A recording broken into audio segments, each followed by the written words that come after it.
अखंडमंडलाकारं व्याप्तं येन चराचरं तत्पदं दर्शितं येन तस्मै श्री गुरुवे नमः।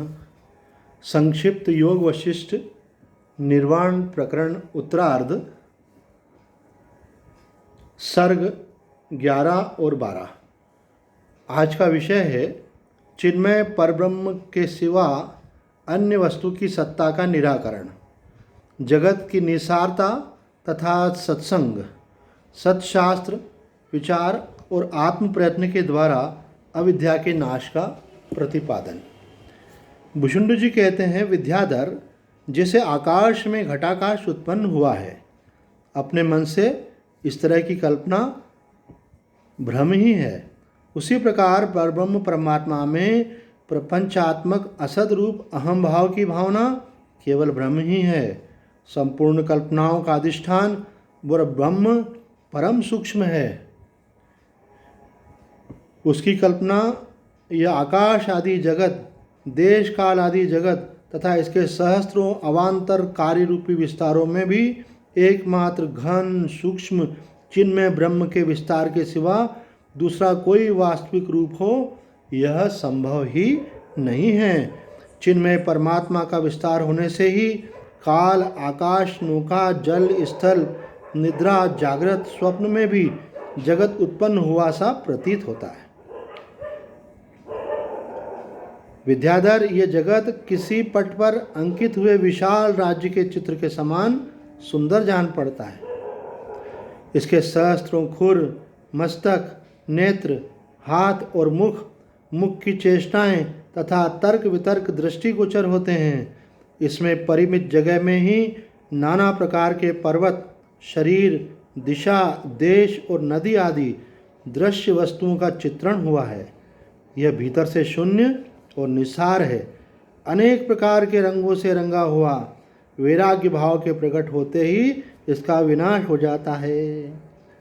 अब यहाँ पे एक बड़ी महत्व की बात जो है कि वैराग्य भाव के प्रकट होते ही, जब तक संसार का मोह बना हुआ है, आसक्ति बनी हुई है, इस सत्य तत्व का बोध नहीं हो पाता। और जहाँ वैराग्य हुआ तो मुमुक्षु को गुरु उपदेश से और अपने प्रयत्न से आत्म साक्षात्कार होकर के इसका विनाश हो जाता है। इस चित्र में जगत में देवता, असुर, गंधर्व, विद्याधर, बड़े बड़े नाग और मनुष्य आदि प्राणी अंकित हैं।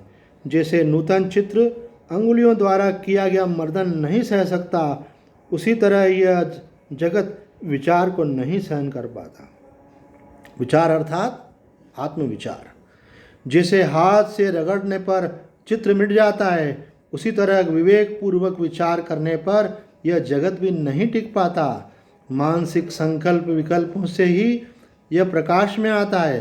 हृदय को शुद्ध कर देने वाली काम वासना रूप जाल के समूह से निबद्ध, संपूर्ण आवर्त रूपी विकारों से युक्त, स्त्री पुत्र आदि में फैलते हुए स्नेह से मिश्रित तथा मिथ्या होने के कारण अजात विषयों के बारंबार आस्वादन के द्वारा प्रसार को प्राप्त हुआ जो जीवात्मा का संकल्प है, वह चित्र लिखित विशाल राज्य के रूप में वर्णित यह संसार है।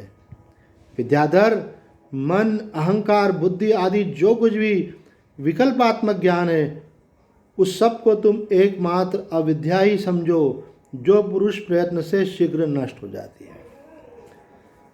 पुरुष प्रयत्न अर्थात साधन करके जब साधक आत्मानुसंधान करता है और आत्म साक्षात्कार होता है, उससे अज्ञान की निवृत्ति हो जाती है और अज्ञान के विस्तार के रूप में ये मन, अहंकार, बुद्धि आदि जो विकल्पात्मक ज्ञान है वो सब मिट जाते हैं, एक ब्रह्म ही शेष रहता है। इतना प्रसंग सुनाने के बाद श्री वशिष्ठ जी ने कहा, रघुनंदन, संसार सागर को पार कर लेने की इच्छा वाले विरक्त श्रेष्ठ पुरुषों के साथ तथा परमात्म ज्ञानी के साथ भी बैठकर इस संसार के विषय में विवेकी मनुष्यों को विचार करना चाहिए कि यह क्या है, इसका परिणाम, मूल और सार क्या है तथा इससे मुक्त होने का क्या उपाय है। विवेकी पुरुषों को उचित है कि वह जहाँ कहीं से भी विरक्त, ईर्षा रहित और परमात्म ज्ञानी श्रेष्ठ पुरुषों को ढूंढ निकाले और यत्नपूर्वक उनका संग और सेवा करें। कई लोग सोचते हैं भाई भाग्य में होगा तो संतों का दर्शन हो जाएगा। बाकी चीज़ों का तो नहीं सोचते हम लोग भाग्य में होगा, उनके लिए तो प्रयत्न करते हैं संसार की सब अनुकूलताओं के लिए। तो मुमुक्षु भी ऐसे भाग्य के भरोसे, भगवत इच्छा के भरोसे बैठा नहीं रहता, बल्कि उसकी जो जिज्ञासा है उसके कारण से वो बड़े अच्छे अच्छे संतों को, महापुरुषों को कहाँ मिलेंगे, इस प्रकार से प्रयत्न करके ढूंढ निकालता है और उनके साथ बैठ करके तत्व का मनन करता है, विचार करता है, सत्संग करता है। ज्ञेय तत्व का ज्ञान रखने वाले विद्वानों में श्रेष्ठ श्री राम, तुम ये अच्छी तरह जान लो कि श्रेष्ठ पुरुषों का संग सिद्धि हो जाने पर साधक को महान श्रेष्ठ अवस्था की प्राप्ति होती है, जिससे अविद्या का आधा भाग तत्काल नष्ट हो जाता है। इस प्रकार अविद्या का भाग तो सत्संग से ही नष्ट हो जाता है और 1/4 भाग शास्त्रों के तात्पर्य और आलोचना से दूर हो जाता है। कहते हैं आधा तो सत्संग से नष्ट हो गया, वो 1/4 जो है शास्त्रों की आलोचना अर्थात चिंतन मनन करने से दूर हो गया। फिर 1/4 बचा उसका, बोले फिर जो चतुर्थ भाग शेष रह जाता है उसे मनुष्य को अपने प्रयत्न से परमात्मा साक्षात्कार के द्वारा नष्ट कर देना चाहिए। फिर अप्रोक्ष अनुभव होने पर अविद्या का समूल नाश हो जाता है, पूर्ण रूप से निवृत्त हो जाती है। यदि संसार बंधन से मुक्त होने की एकमात्र उत्कट इच्छा उत्पन्न हो जाए तो वह इच्छा वैराग्य के द्वारा उस पुरुष के भोगों और उसके साधनों को दूर हटा देती है। ये वैराग्य कैसे हो, तो बोलते हैं कि जब आपको उस तत्व साक्षात्कार के जब उत्कट इच्छा उत्पन्न होती है तो स्वाभाविक फल है उसका कि उससे अन्य जो है उससे आपको वैराग्य हो जाता है। वो वैराग्य होने से भोग और उनके साधनों से अपने आप उपरति हो जाती है, हट जाते हैं। भोग इच्छा का नाश हो जाने पर अविद्या का चतुर्थ अंश अपने यत्न से नष्ट हो जाता है। बोले यहाँ पे यत्न की बात है, इस प्रकार से चतुर्थ अंश नष्ट हो जाता है। तो आधा सत्संग से बताया, आधा शास्त्र का चिंतन करने से, और आधा जो है इस प्रकार से पुरुष प्रयत्न के द्वारा।